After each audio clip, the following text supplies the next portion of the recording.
नमस्कार। ये बेगूसराय का बुच मंच है। आज जहां पूरा विश्व इस महामारी से ग्रसित है और सभी लॉकडाउन के अंदर फंसे हुए हैं, वहीं हमारे कुछ वीर योद्धा जैसे सफाई कर्मचारी, डॉक्टर, नर्स, पुलिस कर्मचारी हमारी रक्षा के लिए अपनी जानों से खेल रहे हैं।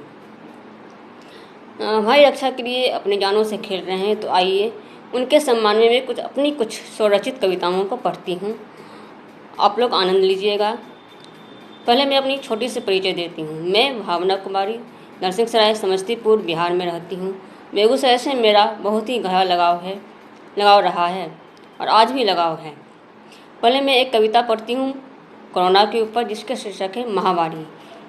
ये कैसी महामारी आई है, ये कैसी महामारी आई है जिसने पूरे विश्व में छाई है, जो पूरे विश्व में छाई है। ये कैसी महामारी आई है जो पूरे विश्व में छाई है, जिसने पूरे विश्व में मचा रखी तबाही है, जिसने पूरे विश्व में मचा रखी तबाही है।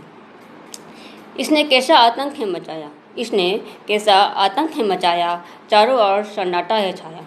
इसने कैसा आतंक है मचाया, चारों ओर सन्नाटा है छाया। नहीं किसी से मिलना जुलना, नहीं किसी से मिलना जुलना, घर पर ही है सबको रहना। नहीं किसी से मिलना जुलना, घर पर ही है अब सबको रहना। बाहर का कुछ न खाना, बाहर का कुछ न खाना, घर का ही अब खाना खाना। बाहर का अब कुछ न खाना, घर का ही अब खाना खाना। बाहर घूमने नहीं है जाना, बाहर घूमने नहीं है जाना, लॉकडाउन का पालन करना।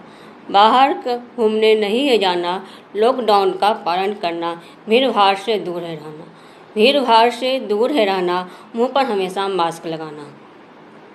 नहीं किसी से हाथ मिलाना, नहीं किसी से हाथ मिलाना, हाथों को साबुन से धोना। नहीं किसी से हाथ मिलाना, हाथों को साबुन से धोना।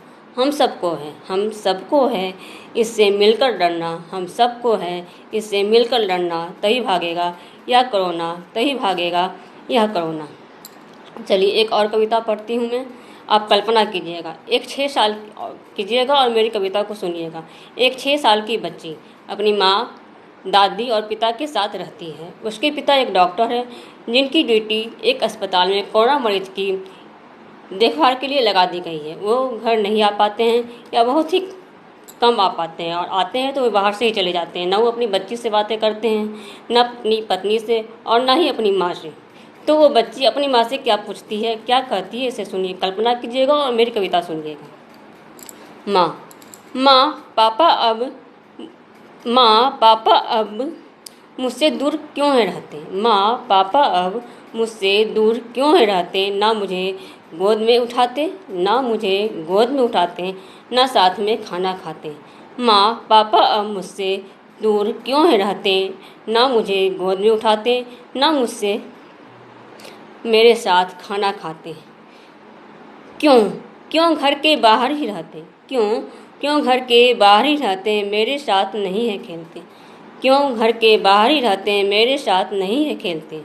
क्या मुझसे कुछ गलती हुई है माँ, क्या मुझसे कुछ गलती हुई है माँ, जो पापा मुझसे नाराज़ हैं। क्या मुझसे कुछ गलती हुई है माँ, जो पापा मुझसे नाराज़ हैं। देखो अब मुझसे बातें भी नहीं करते हैं पापा। देखो अब मुझसे बातें भी नहीं करते हैं पापा। पहले जब घर आते थे मुझे गोद में उठा लाड लगाते थे पापा। पहले जब वो घर आते थे मुझे गोद में उठा मुझसे लाड लगाते थे पापा। ढेर सारी बातें और संग में हम खेला करते थे। ढेर सारी बातें और संग में हम खेला करते थे। फिर हम सब संग मिलकर खाना खाते थे। फिर हम सब संग मिलकर खाना खाते थे। या पापा से कोई गलती हुई है माँ, या पापा से कुछ गलती हुई है माँ, जो दादी ने पापा को सजा दी है। या पापा से कुछ गलती हुई है माँ, जो दादी ने पापा को सजा दी है, और घर के अंदर भी नहीं आने देती, और अब घर के अंदर भी नहीं आने देती। स्कूल में जब मुझसे कुछ गलती हो जाती थी, स्कूल में जब मुझसे कुछ गलती हो जाती थी, तो मेरी टीचर भी मुझे बाहर कर देती थी। स्कूल में अगर मुझसे कुछ गलती हो जाती थी, मेरी टीचर भी मुझे बाहर कर देती थी। फिर मुझे समझाकर अंदर बुलाती थी। माँ दादी से कहो ना मेरे पापा बहुत अच्छे हैं। वो तो सबकी जान बचाते हैं। फिर दादी उन्हें माफ़ क्यों नहीं कर देती और उन्हें घर के अंदर क्यों नहीं बुलाती?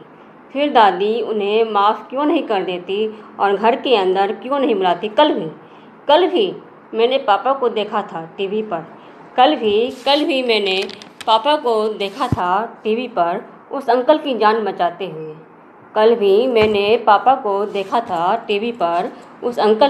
जान बचाते हुए। अब देखिएगा, बेटी की बातें को सुनकर उसकी माँ के आंखों में आंसू आ जाती है और माँ अपने आंसुओं को छुपाते हुए अपनी बेटी को क्या समझाती है। कल्पना कीजिएगा और देखिए, मेरी कविताओं को सुनिएगा। सचमुच तेरे पापा बहुत ही बहादुर और अच्छे हैं। वो बाहर रहकर एक राक्षस से युद्ध लड़ रहे हैं।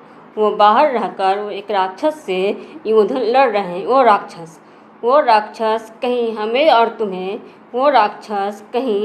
तुम्हें पकड़ ना ले, इसलिए लाडो पापा घर नहीं आते हैं। जिस दिन वो राक्षस मर